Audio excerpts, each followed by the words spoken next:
हरिः ॐ नमो भगवते वासुदेवाय। ॐ श्री गोपीजनवल्लभाय नमः। ॐ श्री पुरुषोत्तमाय नमः। श्रीमच्चन्दन चर्चितो ज्वलवपुः शुक्लाम्बरा मल्लिका मालालंकृत कुण्डला प्रविलसन् मुक्तावली शोभिता सर्वज्ञान निदान पुस्तकधरा रुद्राक्षमालाकरा वाग्देवी वदनाम्बुजे वसतु मे त्रैलोक्यमाता चिरम्। वन्दे वन्दारुमन्दारं बृन्दावन विनोदिनं बृन्दावनकलानाथं पुरुषोत्तममद्भुतम्। नारायणं नमस्कृत्य नरं चैव नरोत्तमं देवीं सरस्वतीं व्यासं ततो जयमुदीरयेत्।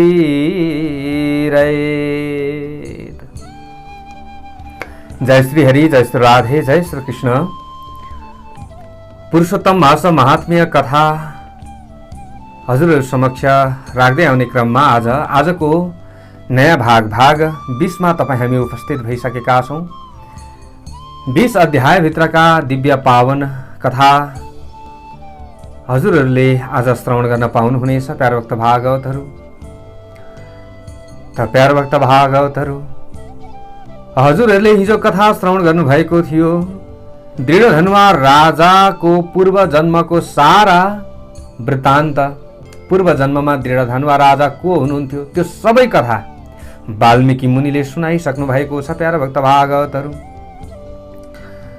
त यसरी सुनाउने क्रममा भगवानले सुदेव नाम गरेका ब्राह्मणका छोरा सुखदेवलाई 12,000 वर्षको आयु दिनुभयो। सुदेव ब्राह्मणले पनि पुरुषोत्तम महिनाको आराधना गरे। पुरुषोत्तम महिनामा गर्नुपर्ने सम्पूर्ण कार्यहरू गर्दै गर्दै समय बिताएर भगवानको धामलाई प्राप्त गरे। प्यारभक्त भागवतहरु, त यस्तै प्रकारले सुखदेवले पनि पुरुषोत्तम भगवानको आराधना गरे। प्यारभक्त भागवतहरु, अनि पछि उनले पनि भगवानको लोकलाई प्राप्त गरे मृत्यु पछाडि। र उनै जो सुदेव नाम गरेका ब्राह्मण नै दृढधनुवा राजा भएको कथा वाल्मीकि मुनिले श्रवण गराउनु भएको थियो। प्यारभक्त भागवतहरु, र जंगलमा दृढधनुवा राजालाई सुगा बनेर आएर अर्ती दिने पनि सुदेव ब्राह्मणकै छोरा सुखदेव रहेको कथा यसरी उहाँले श्रवण गराउनु भयो। र अब म जान्छु भनेर हिँड्न लाग्दाखेरि प्यारभक्त भागवतहरु दृढधनुवा राजाले फेरि रोक्नु भएको थियो र रोकेर प्रश्न गर्नु भएको थियो। त अब के प्रश्न गर्नुहुन्छ? नैमिषारण्यमा शौनकादि 88,000 ऋषिहरूलाई सुतजीले भन्दै हुनुहुन्छ, नारायण मुखात् श्रुत्वा प्राक्तनं दृढधन्वनः नाति तृप्तमना विप्रा नारदः पृष्ठवान् मुनिम्। सुतजी भन्नुहुन्छ, हे ऋषीश्वर हो, नारायणको मुखारविन्दबाट राजा दृढधन्वाको पूर्व जन्मको वृत्तान्त सुनेर अति तृप्त मन भएका, अर्थात अगाउँदै नअगाएका जो नारदजी हुनुहुन्छ, नारदजीले फेरि मुनि नारायणलाई सोध्नुभयो, प्रश्न गर्नुभयो। नारदजीले के भनेर प्रश्न गर्नुभयो त? किमुवाच महाराजो वाल्मीकि मुनि सत्तमं तन्मे वद विनीताय तपोधन सुविस्तरम। हे प्रभु, हे तपोधन तपस्वी नारायण, तब महाराज दृढधनुवाले ती मुनि श्रेष्ठ वाल्मीकिलाई के भन्नुभयो त? त्यो कुरो विस्तार पूर्वक विनित नम्र भावले मलाई बताइ बक्सियोस् प्रभु। के भयो त? हिँड्न लाग्नु भएको थियो त वाल्मीकि मुनि, त किन रोक्नुभयो? के भन्नुभयो? तब श्री नारायणले भन्नुहुन्छ, श्रेणु नारद वक्षेहम यदुक्तम दृढधन्वना अनुनीय महाप्राज्ञम वाल्मीकि मुनि सत्तमम। त श्री नारायणले भन्दै हुनुहुन्छ प्यारा भक्त भागवतहरू, यहाँ जस्तो छ नि पुस्तकमा त्यस्तै हजुरहरू समक्षमा कथा हामीले राखिरहेका छौँ र जस्तो छ कथा त्यस्तै श्रवण गर्नाले तपाईँ हाम्रो कल्याण पनि हुन्छ। त्यसैले त पुस्तकमा राखियो प्यारा भक्त भागवतहरू। र यहाँ अब विधि बताइएको छ, पुरुषोत्तम महिनामा के गर्ने, कसो गर्ने, के दान गर्ने, यो सबै ज्ञान अब यहाँबाट प्राप्त हुँदैछ प्यारा भक्त भागवतहरू। त श्री नारायणले भन्नुहुन्छ, हे नारद, महाराज दृढ धनुवाले अत्यन्त बुद्धिमान मुनिश्रेष्ठ वाल्मीकिलाई विनयपूर्वक हात जोडेर जो सोध्नु भएको थियो त्यो म बताउँदैछु। लौ श्रद्धापूर्वक सुन्नुहोस्, बारम्बार सुन्नुहोस्। दृढ धनुवाले भन्नुभएछ, पुरुषोत्तम आसोयम कथम कार्यो मुमुक्षुभिः कीदृशी कस्य पूजा छ किम दानम को विधेर मुने। दृढ धनुवाले प्रश्न गर्नुभयो, हिँड्न लाग्नुभएका वाल्मीकि मुनिलाई रोकेर, हे मुनि, हजुरले मलाई बताउनुभयो पूर्व जन्ममा यसो यसो यसो तपाईँले गर्नुभयो, पुरुषोत्तम महिनाको आराधना गर्नुभयो, त्यसमा गर्नुपर्ने विधि विधान सबै गर्नुभयो र अहिले तपाईँ राजा हुन पाउनु भएको छ, यत्रो धन दौलत तपाईँले प्राप्त गर्नुभएको छ भनेर त भन्नुभयो। तर त्यसको विधि के रहेको छ? मोक्षको इच्छा गर्ने मनुष्यहरूले यो पुरुषोत्तम महिनाको सेवा व्रत आदि कसरी गर्नुपर्दछ, कसको कस्तो पूजा गर्नुपर्दछ, कसको पूजा गर्ने, के दान गर्नुपर्दछ, यसको विधि विधान के रहेको छ हे प्रभु, लौ न मेरो भगवान हजुरले बताउनुहोस् भनेर यस्ता प्रकारले प्रश्न गर्नुभयो। सारा जनताको कल्याणका लागि यो सब कुरो मलाई बताइबक्सियोस्, किनकि तपाईँ जस्ता महात्माहरू सारा संसारको कल्याणका लागि पृथ्वीभर भ्रमण गर्नुहुन्छ। यो पुरुषोत्तम महिना साक्षात आफै नै पुरुषोत्तम भगवान हो, त्यसलाई के गर्दाखेरि राम्रो हुन्छ त? त्यसमा गर्नुपर्ने कार्य गर्यो भने ठुल्ठुला पुण्य प्राप्त हुन्छ भन्ने कथन मैले तपाईँको मुखारविन्दबाट सुने प्रभु। त मैले यो कथन त सुने, तर कसरी गर्नुपर्ने, के गर्नुपर्ने यो त मैले सुनेको छैन नि। पूर्व जन्ममा म ब्राह्मण श्रेष्ठ सुदेव भएर मेरो कल्याण भएको रहेछ। त सुदेव भएर मरेर उठेको बहुरेको छोरालाई देखेर पछि त विधिपूर्वक पुरुषोत्तम महिनाको सेवा व्रत पूजन आदि मैले गरेको थिएँ भनेर हजुरले भन्नुभयो मलाई। हे ब्राह्मण, हे ब्राह्मण देवता, त्यतिखेर पुत्र शोकले गर्दा बेहोस रहेकोले हमेशै भोकै प्यासै रहेको मेरो त्यो पुरुषोत्तम महिना जान्दै नजानिकन नै बितेको थियो। त्यो कारणले पनि मेरो उद्धार भएको हुन सक्छ। त्यसको पनि अर्थात् पत्तै नपाइकन हुन गएको पुरुषोत्तम महिनाको सेवनको पनि यस्तो फल भयो कि मरेको सुखदेव उठ्यो यानी बहुरियो। पछि हरि भगवानले भनेपछि यानी बुझाएपछि त्यो अद्भुत अर्थात् प्रत्यक्ष प्रभाव देखिएको अनौठो पुरुषोत्तम महिनालाई मैले विधिपूर्वक सेवा गरेको थिएँ, मैले त्यो अवसर प्राप्त गरेको थिएँ भनेर हजुरले नि मलाई भन्नुभयो। हे तपोधन तपस्वी ऋषि, यस जन्ममा त्यो सब कुरो मलाई याद छैन, मैले भुसुक्क बिर्सिएँ।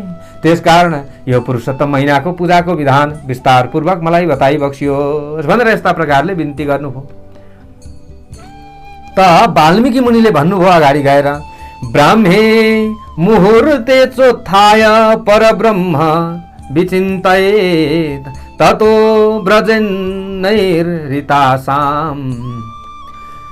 बृहत शोधक भाजन। वाल्मीकि मुनिले विधि बताउन लाग्नुभयो। हे राजन, ब्रह्म मुहुर्त भनेको सूर्योदय भन्दा 1 घण्टा पहिले उठेर परब्रह्म सूर्यको तेज सम्झनु पर्दछ। यसको विधि यस्तो रहेको छ। अनि ठुलो भाँडामा पानी लिएर नैऋत्य दिशातिर जानु पर्दछ। हेर्नुहोस्, अब यो पहिली चाहिँ घरभन्दा बाहिर टाढा टोयलेट बनाइन्थ्यो। त अब नैऋत्य दिशामा टोयलेट बनाउनु पर्दछ। जहिले पनि यहाँनिर जुनै कथामा पनि हजुरहरूले सुन्नुभएको छ, विधिमा यही कुरो आउँछ र वास्तुशास्त्रमा पनि यही कुरो बताइएको छ। वास्तु पुरुषको शिर ईशानमा हुने गर्दछ र नैऋत्यमा पाउ। त्यसै कारणले गर्दा नैऋत्य दिशामा जानु भनेर यसरी यहाँ बताइयो। प्यार भक्त भागवतहरू, हामीले यहाँबाट ज्ञान प्राप्त गर्दैछौँ। अब नैऋत्य दिशामा कतिको त टोयलेट नै हुँदैन यतिखेर प्यार भक्त भागवतहरू, कसैलाई थाहै छैन नैऋत्य दिशामा टोयलेट बनाउनुपर्छ भनेर। अब कतिको पूर्वमा कतिको उत्तरमा पनि भेटिएको छ प्यार भक्त भागवतहरू, त्यो साह्रै नराम्रो हो। त अब यहाँ जस्तो विधि बताइएको छ त्यस्तै मैले हजुरहरूलाई बताइदिन्छु। अहिलेको समय सापेक्ष हजुरहरूले आफैले बुझ्नुहोला। भक्तवत्सल भगवानको जय जय होस्। त यहाँ भन्नुहुन्छ ऋषिले, पुरुषोत्तम महिनाको सेवा व्रत गर्ने जनले दिशा गर्नका लागि अलि टाढा जानु।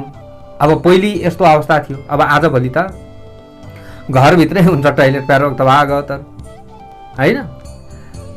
अनि दिनमा पनि साँझमा पनि जनै लगाउनुहुन्छ भने हजुरहरूले कानमा जनै सिउरिएर मात्र दिशा पिसाब गर्नुपर्दछ। अनि दिशा पिसाब गर्दा कता उत्तर मुख गरेर गर्नुपर्दछ। ल हेर्नुहोस् त नैऋत्य दिशामा टोइलेट हुँदाखेरि त फर्किने त उत्तर नै दिशातिर हुन्छ कि पूर्व दिशातिर हुन्छ। प्यारोक्त भागवतहरू ठाउँ पनि मिल्छ। त्यही कारणले यहाँ बताइयो। त दिशा गर्ने ठाउँलाई अब यहाँनिर त्यो फोहोर पनि हुनु हुँदैन। दिशा गर्ने ठाउँ नि सफा हुनुपर्दछ यसरी बताइएको छ। ल हेर्नुहोस् अनि दिशा गर्दाखेरि टाउकोमा कुनै पनि वस्त्रले छोपेको हुनुपर्दछ। अब महिलाहरू स्त्रीहरूले अब जनै लगाउनु भएको हुन्न होइन, उहाँहरूले के गर्ने शिर ढाक्ने। प्यारोक्त भागवत अझ शिरमा कुनै पनि फेटाहरू बाँध्दाखेरि त अहिले वैज्ञानिक हिसाबले पनि दिशा चाहिँ सबै मजाले जान्छ यसरी बताइएको छ प्यारोक्त भागवत। अब यसमा विविध कुराहरू छन्। अब यो कथामा यहाँ वर्णन नगरौँ। शिरमा चाहिँ मजाले फेटा बाँधेर दिशा गर्ने हो भने दिशा क्लियर हुन्छ, पेट सफा हुन्छ यसरी बताइएको छ। त यहाँ त्यही कुरा आएको छ। शिर छोपेर मात्र दिशा गर्नुपर्दछ। टम्म मुख बन्द गरेर नबोलिकन नथुकिकन यसरी दिशा पिसाब गर्न पर्दछ। त बसेर दिशा पिसाब गर्नु यसरी बताइएको छ। रातको समयमा भए दक्षिण दिशा मुख गरेर बस्नु पर्दछ। यस्ता प्रकारका कुराहरू रहेका छन्। अनि जे भए पनि हामीले अहिलेको समय सापेक्ष अनुसार बुझ्नु पर्ने चाहिँ हुन्छ होइन। अहिलेको समय के कस्तो छ, हरेक ठाउँमा सबै कुरोहरू मिल्दैन। त्यो अनुसार हामीले बुझ्ने यति कुरो हामीले बुझ्नु पर्यो कि सफा हुन पर्यो। बिहान उठेर हामीले एकचोटि पाइखाना जान पर्यो, यति कुरो बुझ्नु पर्यो प्यारोक्त भागवतहरू। अनि शुद्ध हुनु पर्यो। अल्छी झर्को नमानिकन दुर्गन्ध हटाउनु पर्छ हातबाट। अब दिशा पिसाब गरिसकेपछि दिशा त धोइन्छ, धोएपछि मजाले सफा हुनु पर्यो। ल हेर्नुहोस् अब यहाँ यही कुरो बताइएको छ। अनि आफूले हात मात्रै धुने होइन, खुट्टा पनि धुनु पर्दछ। यस्ता प्रकारले यहाँ बताइएको छ। प्यारा भक्त भागवतहरू शुद्ध हुनु पर्दछ। यस्ता प्रकारले शौच शुद्ध गर्ने काम गरेर मात्रै अब त्यस पछाडि अरू काम गर्नु पर्दछ। कुनै पनि तीर्थमा त्यस प्रकारको शौच गर्नु हुँदैन। तीर्थमा गएर कुनै पनि नदीका किनारमा कतै पनि तीर्थमा मठ मन्दिरको छेउछाउमा त्यसरी शौच गर्नु हुँदैन। गर्नै परे तीर्थबाट टाढा जानु पर्दछ यसरी बताइएको छ। अथवा अब त्यस्तो ठाउँ नै छैन, के गर्ने? कहीँ कहीँ अब विभिन्न तीर्थहरू छन् ठाउँ ठाउँमा। अब त्यो तीर्थमा पनि त टोइलेटहरू त बनाइएको हुन्छ। अब त्यस्तो छ भने के गर्नुपर्दछ भने धेरै गहिरो खाडल खनेर त्यसमा टोइलेटको व्यवस्था बनाउनु पर्दछ। त आजभोलि त अब खाल्डो खनेकै हुन्छ प्यारोक्त भागवतहरू। ल हेर्नुहोस् यसरी यहाँनिर बताइएको छ प्यारोक्त भागवतहरू। अब हामीले यी विभिन्न कुराहरू बुझ्यौँ। त बिहान उठेर बाहिर जाने, अनि आइसकेपछि कम्तीमा पनि 12 पल्ट 16 पल्ट कुल्ला गर्ने, अनि पिसाब फेरिसकेपछि 8 पल्ट कुल्ला गर्ने। यस्ता प्रकारका विधिहरू रहेका छन्। अनि हामीले अब बाहिर गइसकेपछि स्नान पनि गर्नुपर्दछ। दत्युन गर्ने, स्नान गर्ने यी विधिहरू रहेका छन् प्यारोक्त भागवतहरू। दत्युन चबाउनु भनेर भनिन्छ। अब त्यसो गर्नाले के हुन्छ अरे भन्दा दत्युन चबाउनाले आयुर्बलम यशो वर्च प्रजा पशु वसुनि च ब्रह्म ज्ञानम च मेधाम च त्वं नो देहि वनस्पते। दत्युन यसरी चबाउँदा, दत्युन लगाउँदाखेरि यसरी हामीले चाहिँ वन्दना पनि गर्न सक्दछौँ, स्तुति गर्न सक्दछौँ। हे वनस्पति, हे दत्युन, मलाई तिमीले आयु, बल, यश, तेज, प्रजा, सन्तान, पशु, धन, ब्रह्म ज्ञान, विद्या, स्मरण शक्ति देऊ भन्नुपर्दछ अरे। दिनैपछि दत्युन चबाउनाले स्मरण शक्ति पनि बढ्दछ। दत्युन हुन्छ नि हजुरहरूलाई थाहा छ प्यारोक्त भागवतहरू। तीजको बेला त अब हजुरहरू धेरै महिला वर्गहरूले दत्युन टोक्ने त्यो विधि पनि हुन्छ, त्यो हजुरहरूलाई थाहा छ। त्यसो गर्नाले के हुन्छ अरे भने दत्युन टोक्नाले स्मरण शक्ति, अब दत्युनको त आयुर्वेदिक गुणहरू पनि धेरै रहेका छन्, औषधीय गुण नि, त्यसैले पनि दत्युन चबाउनु भनिन्छ। अब आजभोलि त कोलगेट ब्रसहरू हुन्छन् होइन प्यारोभक्त भागवतहरू, त्यसमा चाहिँ अब सफा त हामी हुन्छौँ तर बाहिरी सफा त हुन्छौँ तर भित्र हामी खोक्रो भइसकेका हुन्छौँ प्यारोभक्त भागवतहरू। अब अहिलेको समय सापेक्ष नगर्नु भनेको पनि होइन, फेरि गर्नु पनि पर्छ होइन, तर हामीले सकेसम्म दत्युन भेट्यो भने, अब गाउँ घरमा त भेटिन्छ, सहरमा त कहाँबाट भेट्ने, भेट्यो भने चाहिँ घरमा ल्याएर यसो हामीले राख्ने, अनि दिनैपछि अलिअलि टुक्रो बिहान यसो ब्रस गरिसकेपछि टोके पनि यो राम्रो चाहिँ हुन्छ, शुद्ध त भयो नि, हामीले यसरी गर्न सक्छौँ, स्वास्थ्यलाई पनि राम्रो हुन्छ।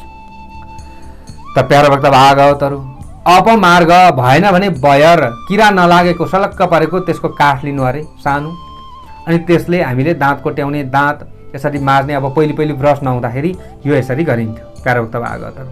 अनि यहाँनिर धेरै कुरा हामीले बुझ्नुपर्ने कुराहरू रहेका छन्। आइतबारमा दत्युन लाउन मनाइ छ, दत्युन टोक्न हुँदैन आइतबारको दिनमा, तसर्थ 12 पल्ट कुल्ला गर्नुपर्दछ, मुख शुद्धि गर्नुपर्दछ, आचमन गरेर राम्रोसित जिउ मलेर स्नान गर्नुपर्दछ। बिहानको समयमा पहिले के गर्नु पर्यो, बाहिर शौच आदि कार्य गर्नु पर्यो, दत्युन गर्नु पर्यो, अनि मात्र त्यस पछाडि स्नान गर्नु पर्यो, यसरी बताइएको छ। नुहाइसकेपछि तुरुन्तै तीर्थमा नुहाउँदै हुनुहुन्छ भने वरुण देवताको आह्वान गर्नु पर्यो, जहाँ नुहाए तापनि वरुण देवतालाई सम्झिनु पर्यो, हे वरुण देवता म स्नान गर्दैछु, यसरी बताइएको छ। सके अब समुद्र नजिक हुनेले समुद्रमा नुहाउने, नदी नजिक हुनेले नदीमा नुहाउने, यसरी उत्तम बताइएको छ। भएन भने हजुरहरूले तीर्थ जल ल्याउनु भएको छ भने त्यो तीर्थ जल लगाएर स्नान गर्ने भक्तवत्सल भगवानको जय।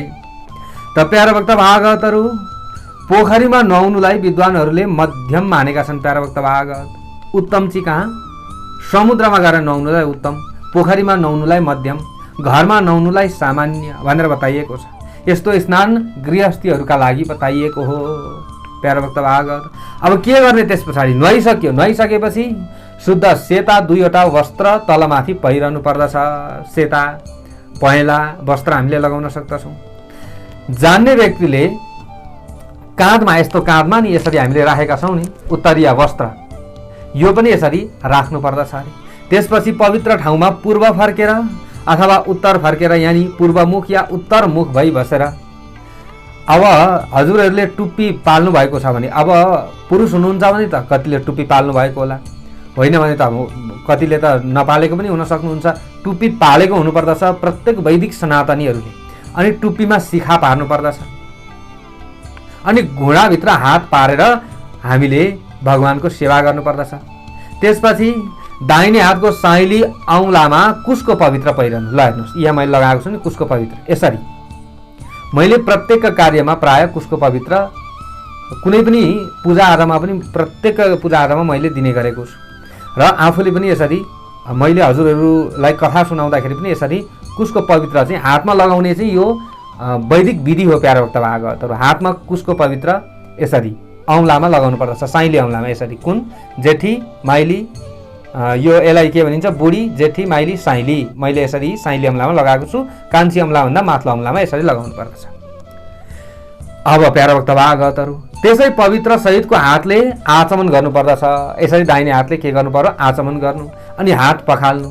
यस्तो गर्दा त्यो पवित्र जुठो हुँदैन। अब यो पवित्र जुठो भयो नि त भन्नु होला, हुँदैन भनेर यहाँ बताइएको छ प्यारोभक्त भागवतहरू।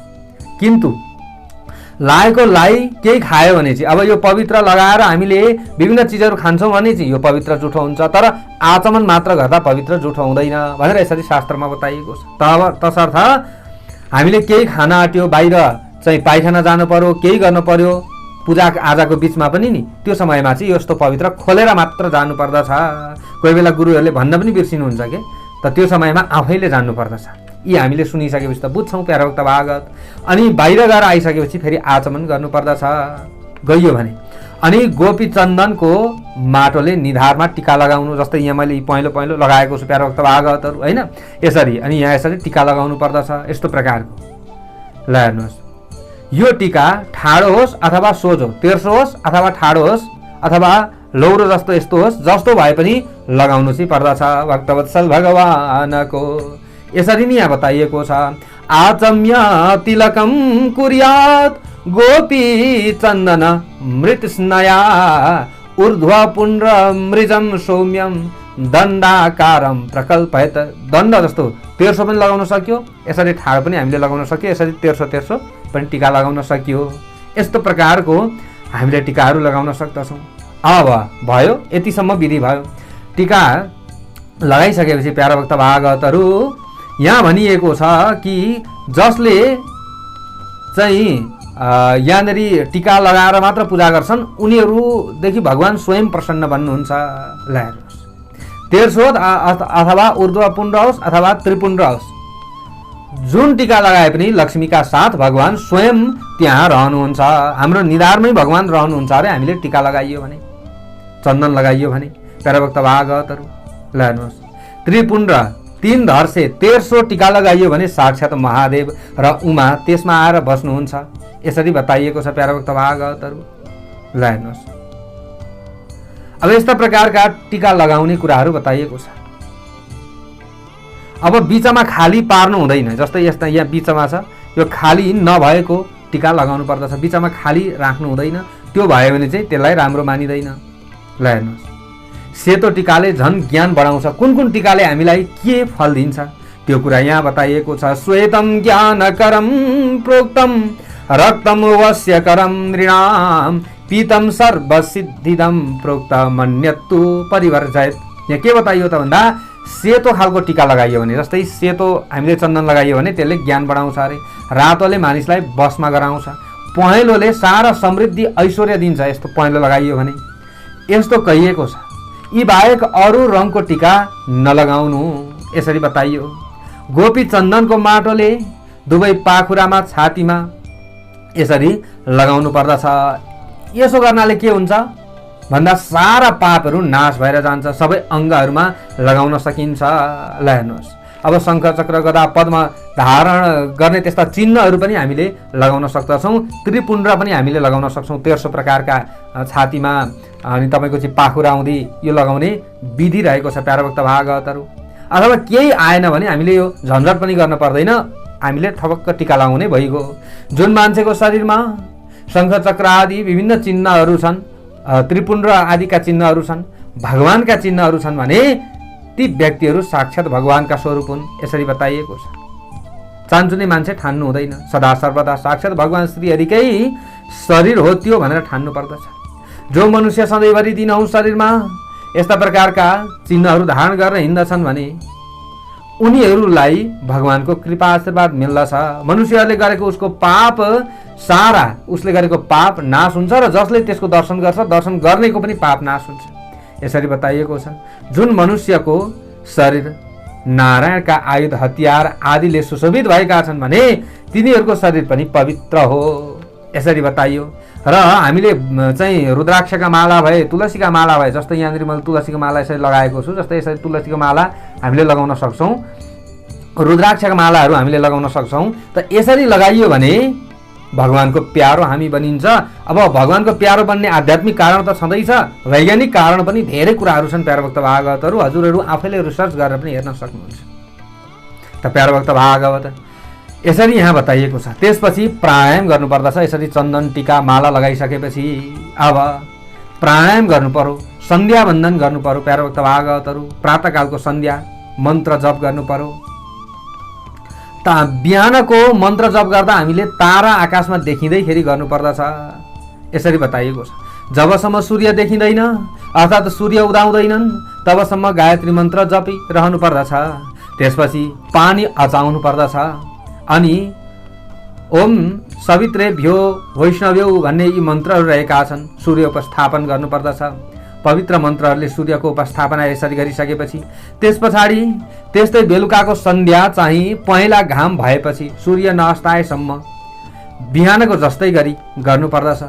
यसरी बताइएको छ। अब यहाँनिर बताइयो प्यारो भक्त भागवतहरू।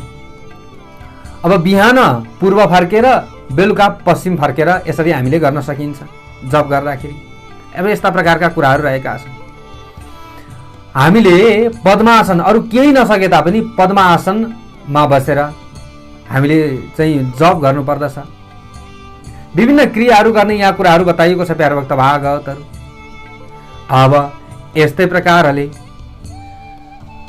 यहाँ बताइयो प्यारो भक्त भागवत, यस्य स्मृत्या च न मोक्त्या तपो यज्ञ क्रियादिषु निम्नं सम्पूर्णतां याति सद्यो वन्दे तमच्युतम भनेर यसरी भन्नुपर्दछ अरे। सम्पूर्ण जप तप आदि हामीले सकिसकेपछि, किन भन्दाखेरि यसो गरियो भने हामीमा केही कमी छ भने पनि त्यो सबै चाहिँ परिपूर्ण हुन्छ यसरी बताइएको छ। कतै कमी हुन गयो भने त्यो पनि पूर्ण हुन्छ, यस्ता प्रकारले बताइयो। जो द्विज ब्राह्मण क्षत्रिय वैश्य शूद्र जोसुकै होस् विधिपूर्वक श्रद्धाका साथ सन्ध्या जप आदि गर्दछन् भने उनीहरूले तिनै लोकमा नपाइने कुरा प्राप्त गर्दछन् यसरी बताइएको छ। दिनको पहिलो भाग यानी प्रातःकालमा जो जनले यी गर्नुपर्ने कुरा नित्य गर्दछन् भने उनीहरूले त्यस पछाडि भगवानको पूजा गर्दछन् भने उनीहरूको सारा इच्छाहरू परिपूर्ण हुन्छ यसरी बताइएको छ। त अब त्यस पछाडि के गर्नुपर्दछ त भन्दा बिहान भगवानको पूजा आजा आफूले गर्ने नित्य कर्म सकिसकेपछि धोइ पखाली गरेको लिपेको शुद्ध पवित्र स्थान शान्त पवित्र स्थानमा हामीले ठाउँ बनाउने नियमपूर्वक पूर्व फर्केर बस्नुपर्दछ। गाईको गोबरले लिपेको हुनुपर्दछ। चार कुने मण्डल बनाउन सकिन्छ। त्यस पछाडि व्रत सिद्धिका लागि यानी पूजा गर्नका लागि चामलको पिठोले अष्टदल कमल बनाउनु पर्दछ। सुनको या चाँदीको या तामाको अथवा माटोको नै भए पनि बलियो नयाँ नकुचिएको नचुइने माझेको शुद्ध कलश अष्टदलको वेदिका उपर माथि थाप्नु पर्दछ। ल हेर्नुहोस्, यो यसरी स्थापना गरेर पूजा गर्ने विधि यहाँ बताइएको छ। त्यसमा शुद्ध पवित्र तीर्थहरूबाट ल्याइएको कल्याणकारी जल भर्नु पर्दछ। कलशको मुखमा विष्णु अनि घाँटीमा शिवजी मजासित बस्नु भएको छ, यो ध्यान गर्नु पर्दछ। त्यसको भित्र फेदमा ब्रह्माजी रहनु भएको छ। भित्र माझमा मातृका गणहरू रहेका छन्, यो स्मरण गर्नु पर्दछ। कलशको भित्र कोखामा सारा समुद्रहरू अङ्गहरू सातै द्वीप टापु भएको वसुन्धरा ऋग्वेद अनि यजुर्वेद सामवेद त्यस्तै अथर्ववेद यी सबै आफ्ना अङ्गहरू व्याकरण आदिका साथ सम्पूर्ण आफ्ना अङ्गहरूका साथ त्यहाँ कलशमा रहन् भनेर यस्ता प्रकारले कलश स्थापना गर्नुपर्दछ। त्यो भाव गर्नुपर्दछ। त्यसभित्र तीर्थहरूलाई आवाहन गर्नु, बोलाउनु, त्यसभित्र बसाउनु। चन्दन अक्षता फुल्ली कलशको मुखमा छोइराखेर सारा पापहरू दुष्कर्महरू नाश गरिदिने। गङ्गा गोदावरी त्यस्तै कावेरी अनि सरस्वती यी सबै मेरो शान्तिका लागि यस कलशभित्र आउन् भनेर यसरी भन्नु पर्दछ। गङ्गे गङ्गा गोदावरी चैव कावेरी च सरस्वती आयान्तु मम शान्त्यर्थम दुरितक्षयकारका भनेर यसरी भन्नु पर्दछ। त त्यसपछि त्यस कलशलाई त्यो मन्त्र पाठपूर्वक चन्दन अक्षताहरूले नैवेद्यले त्यस समयमा हुनेवाला फूल फल आदि जे छ ती उपचार आदिले राम्रोसित पूजा गर्नुपर्दछ। यस्तै प्रकारले त्यस कलशमाथि पहेँलो वस्त्र बेरेको तामाको थाली वा कुनै पात्र राख्नुपर्दछ माथिबाट। त्यसमाथि सुनको राधा सहित भएको हरिको प्रतिमा राधा सहित श्रीकृष्णको प्रतिमा राख्न सकिन्छ, हरिको प्रतिमा राख्न सकिन्छ। त्यो प्रतिमा सुनले बनाइएको राधा सहितको पुरुषोत्तम हुनुपर्दछ। अनि भक्तिमा तल्लीन भएर श्रद्धा भक्तिका साथ विधिपूर्वक त्यसै प्रतिमाको पूजा गर्नुपर्दछ। किनकि पुरुषोत्तम महिनाको देवता स्वयं भगवान पुरुषोत्तम नै हुनुहुन्छ। तसर्थ पुरुषोत्तम महिना लागेपछि अर्थात् आएपछि उनी पुरुषोत्तम भगवानको पूजा विशेष प्रकारले गर्नुपर्दछ। यस्तै प्रकारले संसार सागरमा चुर्लुममा डुबेकोलाई जुन भगवानले निश्चय नै तार्नुहुन्छ अर्थात् उद्धार गर्नुहुन्छ, त्यस्ता भगवानलाई मरण धर्मवाला यानी अवश्य मर्नेवाला मनुष्यले यस लोकमा अवश्य पनि पूजा गर्नुपर्दछ। यस प्रकार बताइएको छ। पुनर्ग्रामः पुनर्वित्तं पुनः पुत्रः पुनर्गृहं पुनः शुभाशुभम कर्म न शरीरम पुनः पुनः। यहाँ यसरी भनिएको छ कि जीवनमा एकपल्ट नासिए पनि गाउँ फेरि वासस्थान मिल्न सक्दछ। कुनै पनि वासस्थान नासियो भने फेरि मिल्न सक्दछ। धन फेरि मिल्न सक्दछ। छोराछोरी फेरि मिल्न सक्लान्। घर फेरि मिल्न सक्ला। शुभ अशुभ कर्म पनि फेरि मिलिरहन सक्छ, तर यो शरीर फेरि फेरि नपाइन सक्छ। यो शरीर प्राप्तिका लागि त 84 लाख योनि फेरि कट्न पर्यो, यसरी बताइएको छ। त त्यस्ता प्रकारको यो शरीरको रक्षा अवश्य नै गर्नुपर्दछ। के का लागि भन्दा धर्मका लागि। धर्मका लागि यो शरीरको रक्षा गर्नुपर्छ, धर्म ज्ञानका लागि हो, यसरी बताइएको छ। किनकि ज्ञानले मोक्ष सुलभ सजिलै पाइने हुन्छ, यसरी बताइएको छ। शरीर चाहिँ धर्मका लागि, धर्म ज्ञानका लागि, अनि ज्ञानले के दिन्छ? मोक्ष दिन्छ। त्यसकारण धर्म अवश्य गर्नुपर्दछ, धर्म मार्गमा अवश्य लाग्नुपर्दछ। यो शरीर रूपी वृक्षको फल सनातन ननासिने धर्म हो, यसरी बताइएको छ। यो शरीर रूपी एउटा वृक्ष छ, यसको फल भनेको धर्म नै हो। यसकारण जुन शरीर धर्मले हीन रहित छ, त्यो त्यस्तो शरीर बाँझो नफल्ने रुख जस्तै निष्फल बेकारको हो भनेर यसरी वाल्मीकि मुनि भन्नुहुन्छ। अन्तकालमा सहायताका लागि न त आमा बुबा नै हुन्छन् आफ्ना लागि, न त स्त्री न त छोराछोरी नै हुन्छन्, न त बुबा आमा नै हुन्छन्, न त सहोदर भाइ नै हुन्छन्, न त अन्त्यकालमा आफूले लाने धन नै हुन्छ। केवल धर्म मात्रै साथमा रहन्छ। न माता च सहायार्थे न कलत्र सुतादयः न पिता सोदरावितं धर्मस् तिष्ठति केवलम्। वृद्धावस्था बुढियाई त बधिनी जस्तै डरलाग्दी हुन्छ, यसरी बताइएको छ। बघिनी हुन्छ नि, बघिनी जस्तै बधिनी भनौँ अथवा बघिनी भनौँ, यो वृद्ध अवस्था पो यस्तो डरलाग्दो हुन्छ। त्यसैले यसमा पनि हामीले सम्हालिएर धर्म गर्नुपर्दछ। रोगहरू चाहिँ शत्रु जस्तै अरे हाम्रा लागि हमेसा सताउने हुन्छन्। अब जन्मेपछि बुढो को हुँदैन, सबै हुन्छन्। त्यसैले यो वृद्ध अवस्था चाहिँ हाम्रा लागि एकदम खतरनाक हुन सक्छ है। त्यसैले हामीले बेलैदेखि धर्म गर्नुपर्दछ। आयु चाहिँ पाल परेको भाँडोबाट दुध या पानी चुए चाहिँ प्रतिदिन प्रत्येक दिन क्षीण भएर गइराखेको छ। हामीले यसरी बुझ्नु पर्दछ। जलको तरङ्ग जस्तै चञ्चल लक्ष्मी छन्। युवा अवस्था यानि जवानी चाहिँ फुल जस्तै चाँडै ओइल्याउनेवाला छ। सांसारिक विषय सुखहरू चाहिँ सपनाका सुख जस्तै क्षणिक छन्। तसर्थ यी सबै नै बेकारका हुन्। चित्त चञ्चल छ, वित्त धन चञ्चल छ, सांसारिक सुख सब के छ? चञ्चल छ। यस्तो जानेर सांसारिक विषय वासनामा आसक्त नभइकन विरक्त रहेर धर्म कार्यमा नै लागिरहनु पर्दछ।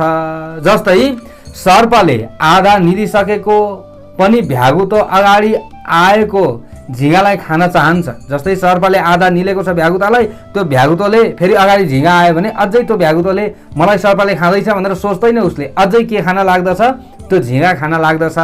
त्यस्तै आधा हुँदो आयु कालले निलिसकेको जीव, जस्तै आधा हुँदी त अब आयुको यो चाहिँ जीवन क्षीण भइसकेको छ, शरीरको आयु क्षीण भइसकेको छ। त यो कालले निलिसकेको जीवले पनि अरूलाई पिरेर धन हत्याउन लागि परिरहेको हुन्छ। अब म मर्न लागेको छु भन्ने अवस्थामा पनि व्यक्तिले धन प्राप्त भए हुन्थ्यो भनेर आशा गरिराखेको हुन्छ। त्यस्तो खालको यो मानव जीवन हो। आश्चर्य छ कि मृत्युले निल्न आँटिसकेको उमेरको व्यक्तिले मन पनि किन सुख पाउन रमाउँछ त भनेको मृत्यु प्राप्त भइराखेको छ, तैपनि उसले धन प्राप्तिका लागि मन गरिराखेको हुन्छ, सुख पाउन मन गरिराखेको हुन्छ। त्यसका लागि त वधस्थानमा लगिएको मारिनेको झैँ सारा सुखको आशा व्यर्थ हुनुपर्ने हो, होइन र? वधस्थानमा कसैलाई मार्न लगिरहेको छ भने अब सबै यो सक्यो भयो भनेर सबै छोड्नुपर्ने हो, तर पनि छोड्दैन मान्छेले। धर्म गर्नका लागि जब मन लाग्छ त्यतिखेर धन सुलभ हुँदैन। धर्म गरौँ भनौँ धन हुँदैन, ल हेर्नुहोस्, अर्थात् धन रहँदैन। जब धन हुन्छ त्यतिखेर धर्म गर्नै मन लाग्दैन। ल हेर्नुहोस् है प्यारा भक्त भागवतहरू, हाम्रो स्थिति यस्तो हुन्छ। चित्तम वित्तम यदा स्याताम सत्पात्रम न तदा लभेत। जब चित्त मन तथा वित्त धन पनि दुवै हुन्छ नि, त त्यतिखेर दान लिने सत्पात्र मिल्दैन। हामीसँग धन पनि छ, अब दान दिन मन पनि लागेको छ, तर कसलाई दान दिने त?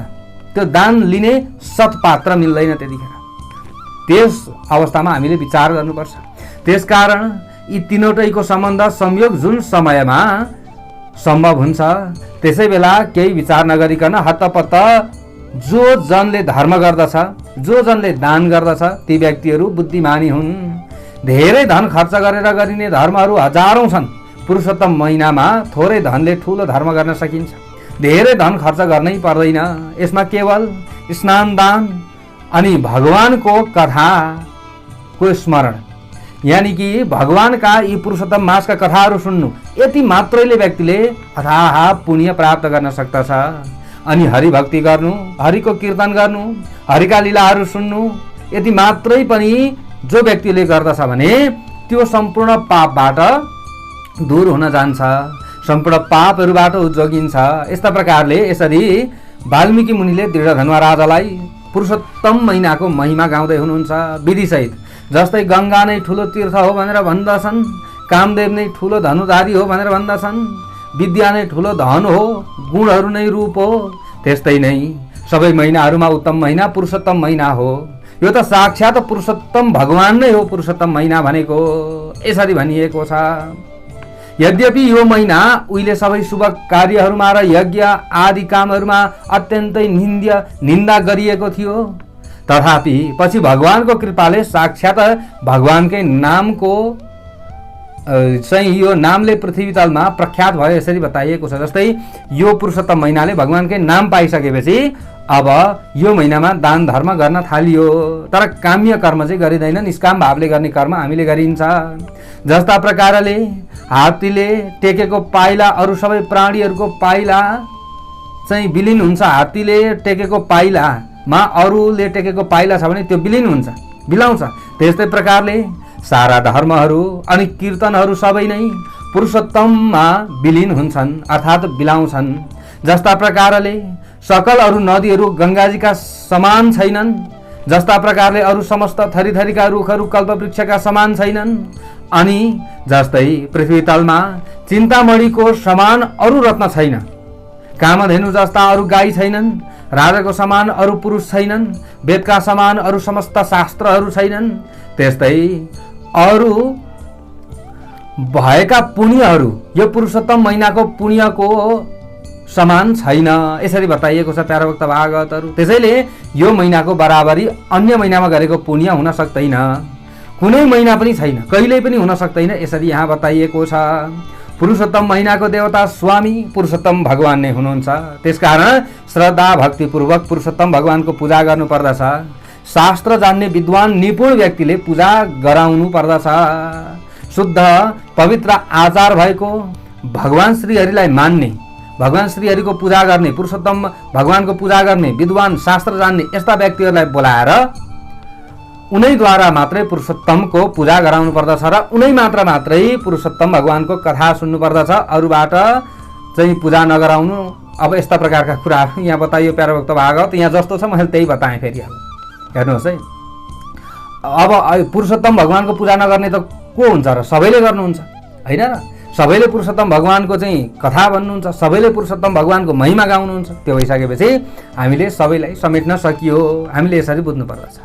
अन्तःकरण अर्थात् हृदयमा रहेको काम क्रोध लोभ मोह मद मात्सर्य रूपी ठुला ठुला तिमिगल जल जन्तुको समूह भएको अत्यन्त गहिरो अथाह पार नपाइसक्नुको अति बेगिलो संसार रूपी समुद्रलाई फड्केर नागी पारी जान पुग्न जो चाहन्छ त्यसले यस स्थानमा रहेर पृथ्वी तलमा रहेर आदिदेव प्रमुख देवता पुरुषोत्तम भगवानलाई पुरुषोत्तम महिनामा राम्रोसित पूजा गर्नुपर्दछ।